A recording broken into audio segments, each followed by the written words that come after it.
Buenas tardes, compañeros y compañeras. Yo soy Dylan Osorio Hernández y les voy a presentar la invisibilización sistémica de la población afrocolombiana desde el siglo XIX. ¿A qué hago referencia con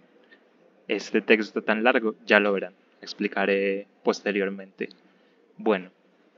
primero quiero definir Colombia como un Estado-nación para entender el contexto de lo que voy a mostrar. ¿Por qué? Desde el siglo XIX, desde la vieja Europa, se ha tenido esa idea genuinamente dañina de que los pueblos se reúnen por obra y gracia divina en una nación, en un estado, de que todas las naciones deben formar su propio estado. Y con ello,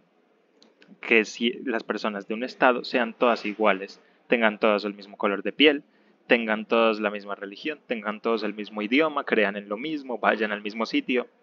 en general, que tengan las mismas creencias. ¿Qué tiene de malo esta visión? Que excluye a las comunidades periféricas o las personas que no se ajustan al modelo de nación de cada país. En Colombia, a pesar de que somos una nación mestiza y pluricultural, este modelo se ha tratado de imponer de muchas formas recurrentemente en la historia. Por ejemplo, actualmente se tiene el modelo de Colombia como una especie de Antioquia gigante, donde todo el mundo habla comparsa y quechimba, y se excluyen las visiones de toda la población y las culturas de lo que genuinamente es igual de colombiano que lo que acabo de mencionar. Por ejemplo, este mapa muestra étnicamente, esto es muy debatible, la composición étnica de Colombia, siendo las zonas de azul oscuro, mestizas o blancas, las zonas lila, indígenas y las zonas amarillas, negras. Este mapa, sin yo desmeritar el estudio que conlleva y que en realidad son muchos mapas bastante diferentes entre sí, que se contradicen incluso, yo quiero decir que este mapa es en sí mismo falso, porque a pesar de que no está diciendo de que haya mayorías en otras regiones del país, sí quiere decir como catalogar a las personas de que provienen de cierto lugar, de que están arraigadas a cierto territorio y que están excluidas de otros territorios, digámoslo así. Lo cual no me parece a mí muy como un proyecto muy educador ni muy, digámoslo así, propio del siglo XXI. Con lo cual vamos a deponer estos mitos. ¿Cómo lo vamos a hacer? Estos son los mitos que nosotros conocemos, que de hecho estas son pinturas del siglo XIX, finales del siglo XIX y comienzos del XX, que muestran la idea de lo que es ser colombiano. El colombiano es blanco o en su defecto es mestizo, trabaja el campo, vive en armonía con la naturaleza, es un país donde todos son felices y donde los descendientes europeos son por derecho divino los que deben mandar y los que saben hacer las cosas. Hay varias etnias y varias personas que viven a las afueras de lo que conocemos como Colombia, que no intervienen mucho, viven en sus lugares apartados, no quieren relacionarse con nadie y que hay que dejarlos tranquilos y preferiblemente evitarlos cuando uno se los encuentra. Eso es una visión que incluso perdura hasta el día de hoy, con lo cual no es, sin ser falso, lo que se muestra en estas pinturas, si es una visión única, que por el hecho de ser única es excluyente, por definición es violenta, con lo cual continuamos. Se sabe, me encantaría decir que se sabe popularmente, pero desgraciadamente no es así. Grandes personajes negros de la historia de Colombia, por ejemplo, el presidente Nieto Gil, que fue, su historia fue escondida debajo de la alfombra por 150 años, el único presidente negro que hemos tenido hasta la fecha, que incluso se intentó blanquear para no tener ese estigma de que en Colombia hubo un presidente negro en una nación predominantemente blanca, lo cual es falso. Y ya lo vimos en la cátedra, al congresista también Robles Suárez, que fue representante de la Cámara en los periodos que muestro ahí abajo, y otra persona que no habíamos hablado, que es el señor Candelario Beso, que fue un poeta, escritor y diplomático, que incluso fue cónsul en Toulouse, en Francia, si mal no recuerdo. No recuerdo con qué presidente, pero fue a finales del siglo XIX también. Sin yo desmeritar el trabajo de estos tres personajes ilustres y de muchos más que hay en la cátedra y que de los que hemos visto, yo me pregunto, ¿dónde están los demás? ¿Dónde están los hombres y mujeres negras, los agricultores, los pescadores, los niños, los jornaleros negros, que han aportado históricamente al desarrollo del país, a la formación de una cultura y de unas tradiciones, no solo en sus territorios, no solo en el Pacífico, sino en todo el país eh, como nación, como esa famosa nación de la que nos hablan, de que somos todos colombianos, que tenemos una forma única de ver el mundo? Yo me pregunto, ¿hay que ser ilustre, hay que ser un negro ilustre para ser representado en un libro de historia? Porque los que vimos aquí estas personas son gente del común, arrieros, campesinos, vendedores, jornaleros, policías, mujeres, niños, incluso un perro. No tienen nada que rescatar extraordinario. Pues no estoy desmeritando las vidas de estas personas, pero no han hecho nada extraordinario como sí lo han hecho ellos para aparecer en los libros de historia y en una obra pictórica costumbrista como puede ser esas pinturas. Yo me pregunto, ¿dónde está el resto? Yo hice mi misión el día de hoy es rescatar un poco todas estas personas que han sido invisibilizadas por el devenir de la historia y que sin embargo existen. Por ejemplo, había agricultores de cacao negros en Santander, había amas de llaves negras en Ocaña, había ciudadanos en Medellín. Con esto no me refiero a gente esclava o libertos, que fueron ex esclavos, sino gente propiamente libre que vienen, que tienen la ciudadanía de colombiano y que habitan un territorio como lo puede ser el de cada uno de esos lugares, de esos puntos amarillos, como se va abajo a la derecha en el mapa que tengo del país. Esa concepción de que todos los negros vienen del Pacífico es mentira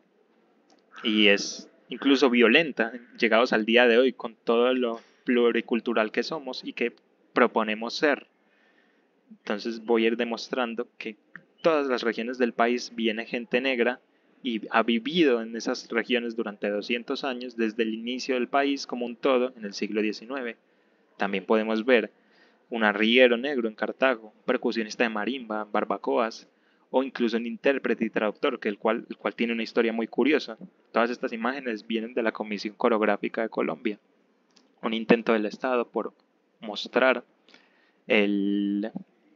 los recursos que tiene el país, recursos hídricos, geográficos, cartográficos, culturales, no por altruismo ni por cosas del bienestar de la historia, sino por ver con qué cuenta el país, qué selvas contiene el país, qué recursos se pueden ver, qué árboles de caucho se pueden talar, qué, qué lugares son propicios para el cultivo de caña o de hoja de tabaco, o qué comunidades estorban para el progreso en ciertos lugares. Todas estas misiones las tuvo esta comisión, pero también llevaron pintores que retrataban las vidas de las gentes de todas y cada una de estas regiones. Por ejemplo, en la región del Caquetá había una tribu, que fue la tribu donde se pintó esa pintura de la derecha, no recuerdo cómo se llama la tribu, pero la única persona que hablaba castellano y el lenguaje indígena era el señor que tenemos acá, un señor de tez negra que fue vital para la comisión en esa región del país, pues era la única persona, entre comillas, occidental, que podía servir de intérprete entre los indígenas y los de la comisión coreográfica. También, por ejemplo, podemos ver campesinos negros en Río Negro, que tradicionalmente se ha caracterizado como un bastión del arriero antioqueño, de pura cepa, blanco, con bigote, que trabaja de sol a sol por un jornal y que come bandeja paisa. Vemos que hay bastantes formas de campesinado, incluido en lugares tradicionalmente atribuidos a campesinado blanco, que se pueden apreciar. También podemos ver, como otro ejemplo, en la imagen de la derecha, una representación de un ciudadano estadounidense que viajó por todo el Atlántico, desde Cartagena hasta Luisiana, detallando las culturas de las gentes que vivían en cada lugar. Perdón. Por ejemplo, un vendedor de aves en Cartagena, vendiéndolo en una balsa. Estas representaciones, yo por ejemplo nunca las había visto y nunca había visto hasta qué punto representa la sociedad en el siglo XIX, sociedad entendiéndoselo como toda la sociedad colombiana, no solo las personas blancas o mestizas. Otro otro autor, este es francés, que en su viaje a la Nueva Granada en 1869 detalló también principalmente lugares en la costa atlántica, de, de las gentes que habitaban allí. Por ejemplo, un vendedor de agua mulato en Barranquilla, un carnicero afrocolombiano en Santa Marta, un agricultor de caña en Cartago, una vendedora de guarapo negra, que podría ser en cualquier lugar del país, no se conserva registro en dónde fue esta ilustración, pero perfectamente podría ser en cualquier lugar. Vaqueros negros en el Darién, en aquel entonces territorio panameño que pertenecía a Colombia, o incluso a día de hoy, partes del Darién pertenecen al Chocó, incluso a día de hoy, que aportaron en la construcción de nación. Este es otro libro, por ejemplo, 20 meses en los Andes, de un autor que me atrevería a decir, incluso para la época era bastante racista. El libro es bastante malo, pero le rescato las ilustraciones que muestran a la población negra de la época, por ejemplo, agricultores de Tagua en el Magdalena o remeros en el río Magdalena. También, por ejemplo, un soldado en Bogotá, que tradicionalmente a la población marginalizada desde el Estado, que, no, que el Estado estorba la incordia, siempre han sido bienvenidos en el ejército porque para morir por el país ahí sí son bienvenidos. Pero para vivir tranquilos bajo sus formas de ver el mundo, bajo sus formas de ser colombianos, ahí sí no lo son. Y por último, vamos a ver acuarelas de François Désiré Roulin, no sé si la estoy pronunciando bien, que muestran que estas son mis favoritas, representaciones de mezclas de culturas, principalmente negras y mestizas. Por ejemplo, en el río Magdalena, en el funeral de una niña, que es una niña blanca, de hecho, se practica lo que se llama el baile del angelito, que es una tradición con historia tanto indígena como negra, proveniente de etnias yorubas de África, sobre un baile que, si mal no recuerdo, se realiza por incluso 3 días para el buen, para el buen ir, por así decirlo, del niño hacia el más allá. Se aplica única y exclusivamente con niños. Se aplicaba porque se prohibió por los entierros católicos a mediados del siglo XIX. Y por ejemplo podemos ver una mezcla de culturas en Mopbox, cultura blanca, mestiza, negra, indígena, todas interrelacionadas y todas viviendo desde cierta armonía, con lo cual no estoy diciendo que no hubiera problemas, pero sí estoy mostrando realidades que quizás nunca se han mostrado en clases de historia en todo el país, al menos no en la forma mainstream, en la forma común de hacer historia. Yo me pregunto, estas historias y estas imágenes fueron, son de fácil acceso, no fueron tan complicadas de conseguir. Y yo me pregunto, ¿por qué nadie nos las muestra? ¿Por qué tenemos una visión de lo colombiano en el siglo XIX que excluye todas estas comunidades que parece como si hubieran aparecido en el presente de repente, cuando en realidad habitan todo nuestro país desde hace siglos, desde el comienzo mismo de la nación y que han hecho parte primordial en su devenir? Podemos ver los puntos amarillos del mapa de abajo a la derecha. Han habitado personas afrocolombianas todo el país durante toda la historia. ¿A cuántos compañeros no les ha pasado, siendo paisas de pura cepa, que han nacido y crecido toda su vida en Medellín,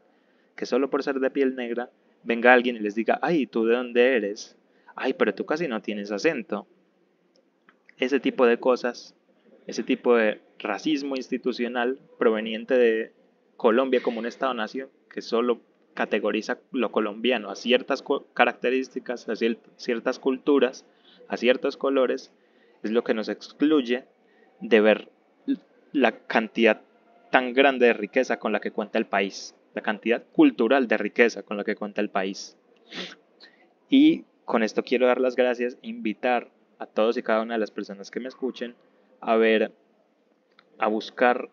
para cada periodo histórico que les interese, la época de los 1000 días, revoluciones liberales de mediados del siglo XIX, del Bogotazo, de la independencia, todas las personas negras que hayan contribuido a estos procesos históricos, porque las hubo, aunque no se quieran mostrar, pero las hubo. Y fueron gente del común y fueron personas como tú o como yo que vivieron sus vidas y que la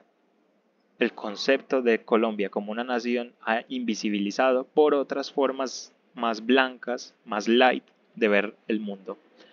Les doy las gracias. Y para finalizar, quiero agradecerles a los tres profes, a María Eugenia, al profe Miguel y a la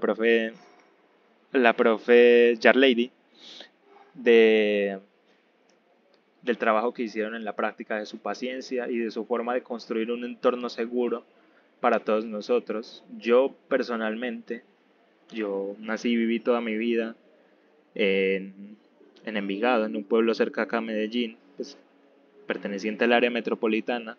Yo siempre me consideré una persona abierta y ante todo que desprecia el racismo, y esta cátedra me hizo dar de cuenta de que yo conservo aspectos racistas en mí, no conscientemente, pero sí temas y cosas de ver el mundo que no he podido desapegar de mí y que afligen a colombianos como yo, con lo cual es una invitación a todos y cada una de las personas a analizarnos a nosotros mismos y ver cómo ha afectado el racismo nuestras vidas, sea uno indígena, blanco, negro, mulato, gris, amarillo, verde, lo que sea. Todos y cada una de las personas hemos sido partícipes de una concepción de ver el mundo racista, quizás en algunas formas más beligerantes que otras, pero todos y cada uno de nosotros hemos sido partícipes de ello, algunos por acción, algunos por omisión y algunos desde el recibir odios y recibir insultos, con lo cual